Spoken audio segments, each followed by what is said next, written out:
So I know I don't usually talk about video games, ever, on this channel, but this is a video I've been wanting to make for quite some time now. Genshin Impact has basically become my most played game this past year by a long shot. I picked it up the day it came out, and I've played just about every single day since then. I'm not a whale, but I am a freemium player, and as such, I've hit Adventure Rank 58. I don't know if I'd call myself one of the top players in the game, but I'd like to think that I'm pretty good. So as someone who has clearly dedicated a lot of time to this game, you would probably imagine that I'm a huge fan. And you would be half right. There are a lot of major problems with this game, and it leads to me having a very love-hate relationship with Genshin Impact. When Genshin is at its best, it undoubtedly has some of the most gorgeously stylized art, beautiful soundtrack and sound design, and some of the most fun and creative gameplay out there. I still, to this day, remember coming over that crest of the hill and seeing Lei Wei for the very first time. This game, at its best, is truly magnificent. In my opinion, there are 4 major problems that miHoYo needs to address if they want to make this game be relevant for years to come. They are updating company policy, creating a better environment for new players, encouraging cooperation, and implementing repeatable content. If miHoYo can solve these 4 problems, I can easily see Genshin being a game that can stay in the spotlight for many years. And frankly, I would love that, because at heart, I love Genshin Impact. It has all the makings of a great game. Frankly, in my mind, they've already got the hard parts of making a great video game out of the way. And these 4 issues aren't incredibly hard to solve. So let's begin with company policy. I think this goes without saying, but miHoYo has had some bad press recently. The biggest problem surrounding Yoimiya being underwhelming for a 5-star character, and the 1-year anniversary rewards being disappointing. And I think the problem lies not with the actual issues themselves, like Yoimiya being weak or the rewards, but how miHoYo responded. And you know, the weird thing, I kind of agree with miHoYo's decision on a technical level. Yes, Yoimiya isn't Ganyu levels of overpowered, but curving power creep early is a good idea, and I think Yoimiya is fine as she is. But to be fair, the 1-year rewards did suck ass. No, but the solution here is easy. Even if, as the game designers, you think the community's ideas is idiotic and won't fly, don't suppress your community. That will piss them off way more than you could imagine. The best course of action would be to apologize and give some sort of symbolic gift. Honestly, I bet if you just gave out 300 Primo Gems for the Yoimiya thing and didn't suppress anyone, no one would have cared. The story would have been buried so quickly and people would have forgotten almost instantly. And do keep in mind, it's not like this virtual currency costs you guys anything. Obviously, you do need to be somewhat careful with it, but it is a good idea to be generous every once in a while, especially when you hit a huge milestone like your 1-year anniversary. Trust me, a positive, open discussion with your community and small gifts go a long way. And suppression of your own community is a huge no-no. I can't believe I have to say this. Criticism will always exist, but attempting to suppress something is surely the fastest way to draw huge amounts of attention to it. So now that we got the more political stuff out of the way, let's get to the actual gameplay issues. Specifically, the problem with drawing in new players. As of right now, there is a huge gap that new players must leap over to get to a large bulk of the game. And worst of all, with the way the game is currently designed, it's only going to get worse. Let's break down the first problem: banners. The way the banner system is currently designed is inherently flawed. Let's take a look at the next banner to see what I mean. Ito will be the featured 5-star, and the 4-star characters will be Garo, almost certainly a rerun of Sarah, and likely one other 4-star from Lei Wei or Mondstadt, so let's just throw in Razor as a placeholder. So if a new player joins the game and likely spends all of their pulls on the Ito banner, they will be put into a really shitty situation. Adventure rank 28 is what you have to hit if you want to unlock Inazuma, which means, best case scenario, most of their characters will be locked at level 40, and worst case, if they didn't realize the importance of the trials, level 20. And I don't know about you guys, but if I was trying out a new game and I spent money to get some new cool characters, and I'm stuck with not being able to use them, I'm gonna be pissed and quit. And the problem is that this is going to continue getting worse as the game goes on and more areas are introduced and the adventure rank level to get those areas unlocked gets increased. I think a decent solution is to have region-based pools that unlock in accordance to what your adventure rank is.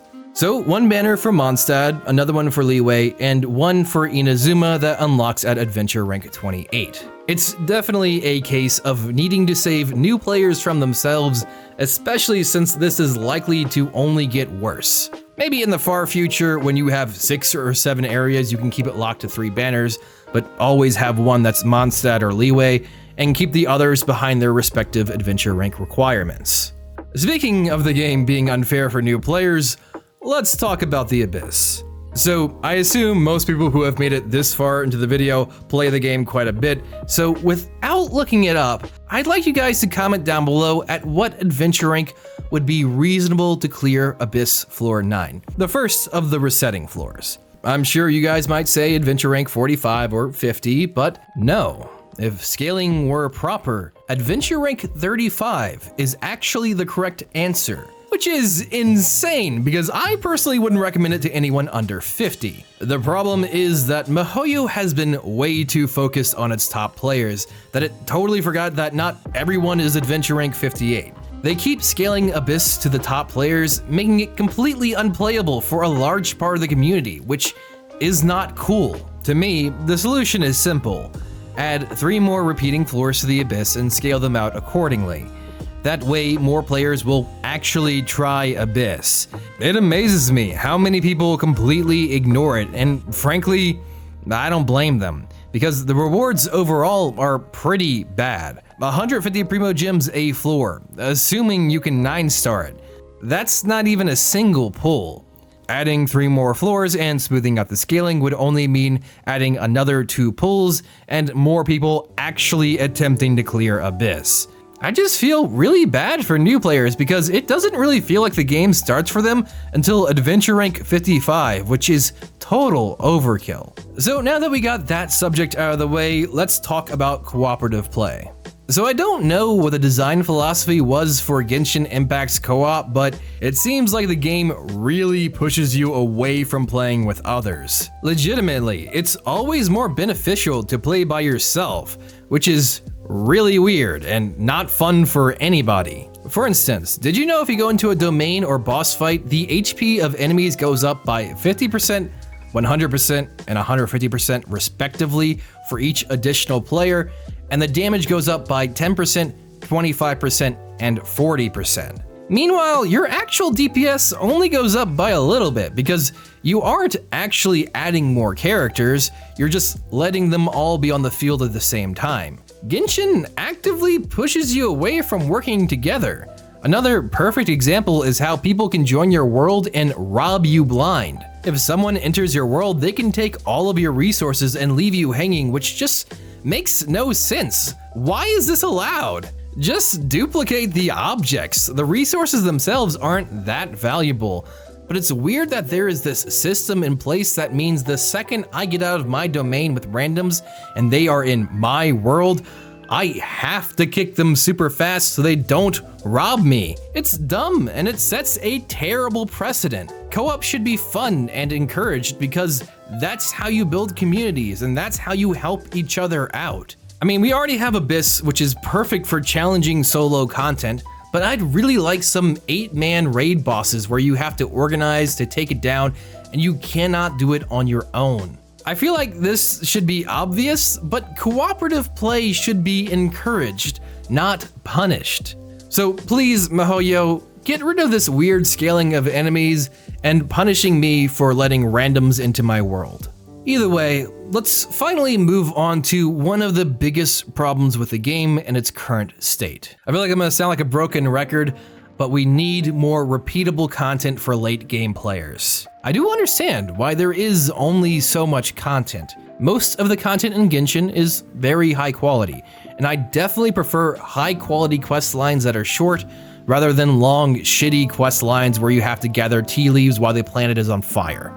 Right now, on average, I play Genshin for about 30 to 45 minutes a day, and I would love to play it more, but there's nothing to do. And a large part of the player base has the exact same problem. Repeatable content is necessary. Obviously, I think the raid bosses idea I pitched earlier would be a perfect fit for it.